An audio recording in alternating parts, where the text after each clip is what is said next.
నమస్కారం NSTV news కి స్వాగతం. నా పేరు సంధ్య. ముందుగా వార్తల్లోని ముఖ్యాంశాలు. ఆంధ్రప్రదేశ్ నూతన జిల్లాల ఏర్పాటులో భాగంగా ప్రస్తుత అల్లూరి సీతారామరాజు జిల్లాను రాజమండ్రి జిల్లాలో విలీనం చేసే దిశగా రాష్ట్ర ప్రభుత్వం ప్రయత్నం చేస్తున్నందున రంపచోడవరం గిరిజనులు రాజమండ్రి వద్దు రంపచోడవరం ముద్దు అనే కార్యక్రమాన్ని చేపట్టారు.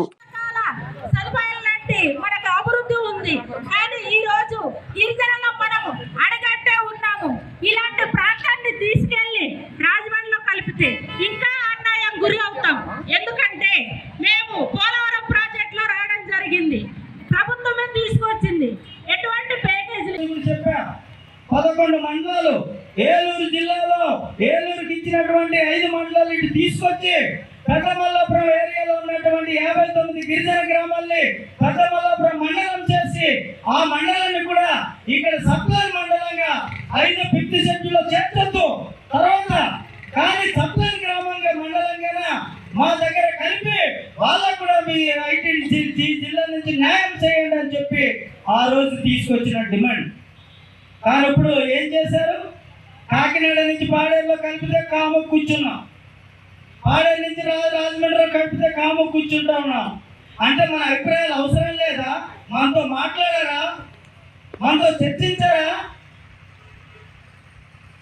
అంటే ప్రభుత్వం ఏం ఆలోచన వస్తే అదే చేస్తుందా?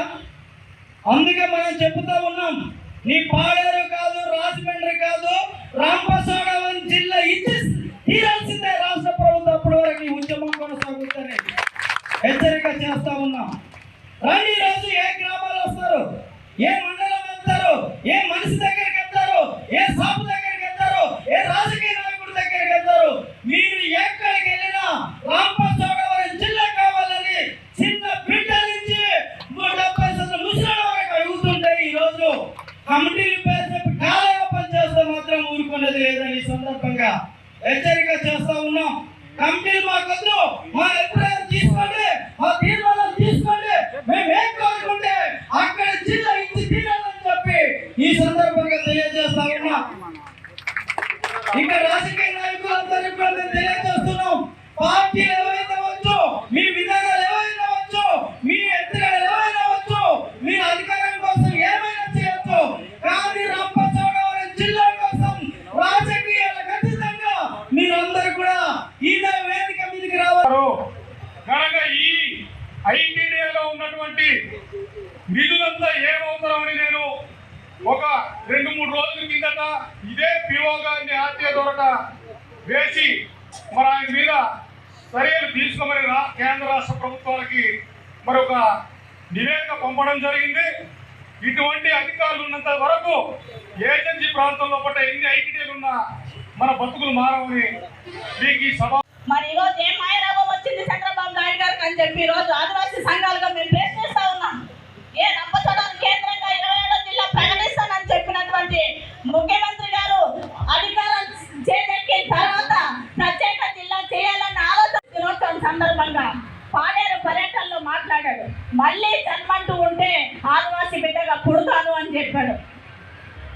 పుడతానని మాట్లాడిన సందర్భంలో 24 గంటలు గడవక ముందే ఆగస్టు 10వ తారీఖున ప్రకటన చేశాడు. 32 జిల్లాలు చేస్తా ఉన్నాను, 32 జిల్లాల్లో రంపచోడవరం తీసుకెళ్లి రాజమండ్రిలో కలుపుతున్నాడట. అంటే నువ్వు ఆదివాసీగా బిడ్డగా పుట్టాలనుకుంటున్నావా, ఆదివాసీ సంపదను దోచుకోవాలనుకుంటున్నావా అని కూడా ఈ సందర్భంగా మేము అడుగుతా ఉన్నాం. ఇప్పుడు నాకు ముందు మాట్లాడినటువంటి నాన్ షెడ్యూల్ గ్రామాల నుంచి చెప్పారు 59 గ్రామాలు. గత కాకినాడ జిల్లా నుంచి కూడా వాళ్ళకి అన్యాయం జరుగుతూ ఉంది. ఇప్పటికే దఫల వారిగా లోత రామారావు గారు ఆ గ్రామాల్ని పర్యటన చేస్తూ అనేక ఉద్యమాలు కూడా చేసి ఉన్నారు. అంటే వాళ్ళకు మండలం చేసి ఐటీడీఏలో కలిపి వాళ్ళ సమస్యలు పరిష్కరించేదానికి ప్రభుత్వాలు ఎందుకు ఆలోచించట్లేదు? ఈరోజు 170 చట్టం ఉంది. ఈ చట్టం ఏం చెప్తా ఉంది? గిరిజనుల భూములు, గిరిజన సంపద గిరిజనులే అని చెప్తా ఉంది. 2013 భూసేకరణ చట్టం ఉంది. దున్నేవాడే భూమి మైదాన ప్రాంతాల నుంచి వచ్చి ట్రైబల్స్ భూములు ఆక్రమించుకోవడానికి అవకాశం లేదని చెప్పి ఈరోజు 2013 భూసేకరణ చట్టం చెప్తా ఉంది. ఏదన్నా నిర్ణయం చేయాలంటే పీసా తీర్మానాలు అవసరం అని చెప్తా ఉంది. ఈరోజు పీసా తీర్మానాలు పక్కన పెట్టారు, భూసేకరణ చట్టాన్ని పక్కన పెట్టారు, 170 చట్టాన్ని రంగారెడ్డి జిల్లాలో కలపడానికి కూటమి ప్రభుత్వం కుట్ర